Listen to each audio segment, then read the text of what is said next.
प्यारे बच्चों, आज हम करेंगे एसएसटी की 8th क्लास की वर्कशीट हाशियाकरण से निपटना। तो अनुसूचित जाति और अनुसूचित जनजाति के अधिकारों की रक्षा के बारे में बताया गया है कि आज हमारे देश में हाशियाई समुदाय के लोगों को भेदभाव और शोषण से बचाने के लिए सरकार ने कई सारे कानून बनाए हैं, जिसमें इस समूह के लोगों के अधिकारों की रक्षा के प्रावधान भी हैं। जैसे अनुसूचित जाति और अनुसूचित जनजाति के किसी व्यक्ति को कोई गंदा पदार्थ खाने पीने के लिए विवश करने पर सजा का प्रावधान, कि अगर इनको कोई भी गंदा पदार्थ खाने पीने के लिए दिया जाता है तो उसको सजा दी जा सकती है। या कोई किसी के उसको नंगा घुमाना या उसके चेहरे पर रंग लगाना या कोई ऐसा काम करना जिससे उसको ठेस पहुंचे, तो उस पर भी उसको सजा का प्रावधान है। किसी व्यक्ति के नाम पर अगर जमीन है तो वो उसकी जमीन पर कब्जा करना चाहता है तो उस पर भी उस आदमी को सजा मिल सकती है। और या किसी महिला को अपमानित किया जाता है, उस पर हमला किया जाता है या उसके साथ जबरदस्ती की जाती है तो उसको भी सजा का प्रावधान है। तो यह जो कानून है 1989 में इन समुदायों की मांगों के जवाब में बनाया गया था। तो इस कानून में शारीरिक रूप से खौफनाक और नैतिक रूप से निंदनीय अपमान के स्वरूपों में फर्क कर सूची दी गई है। तो इसका मकसद दोषी लोगों को कानून के सामने लाना था।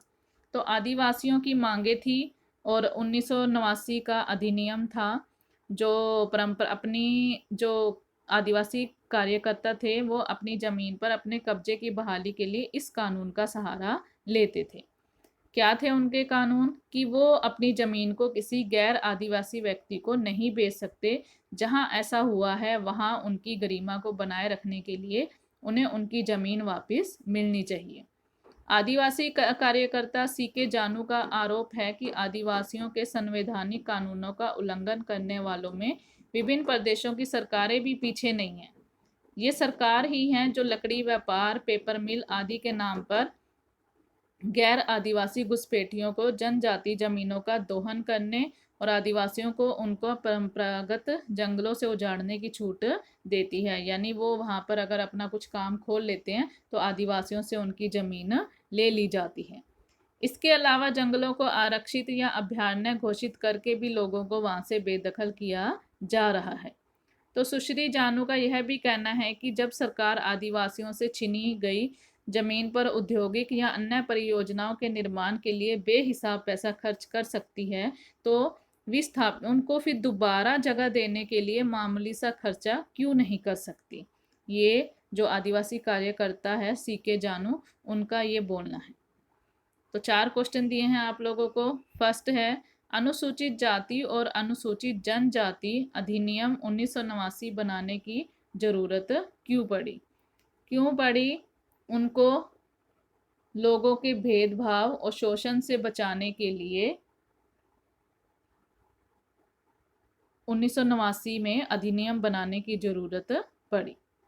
अनुसूचित जाति और अनुसूचित जनजाति अत्याचार निवारण अधिनियम 1989 के मुख्य बिंदु कौन कौन से थे? तो ये चारों हम लिखेंगे इस सेकंड के आंसर में।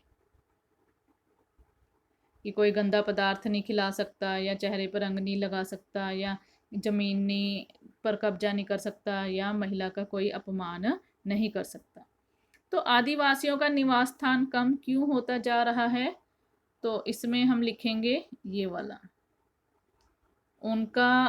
उनकी जो निवास स्थान है वो कम इसलिए होता जा रहा है क्योंकि और जो लोग हैं वो वहाँ पर व्यापार करने लगे हैं, जिससे फिर वो उनकी ज़मीन हड़प लेते हैं और फिर उनको वहाँ से जाना पड़ता है।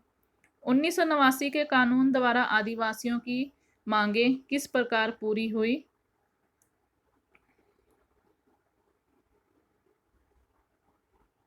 1989 के कानून के द्वारा आदिवासियों की मांगें किस प्रकार पूरी हुई? वो ये कह रहे हैं कि भी जब वो ये कहना चाह रहे हैं कि जब सरकार आदिवासियों से छीनी गई जमीन पर औद्योगिक या अन्य परियोजनाओं के निर्माण के लिए बेहिसाब पैसा खर्च कर सकते तो उनको दोबारा भी मामूली सा खर्च करने के लिए क्यों हिचकिचाती है, यानी उन्हें अपनी ज़मीन वापस मिलनी चाहिए। तो ये आप लोगों के चारों क्वेश्चन के आंसर हो गए, जिन्हें आप अपनी नोटबुक में लिखेंगे। और मिलते हैं अगली वीडियो में।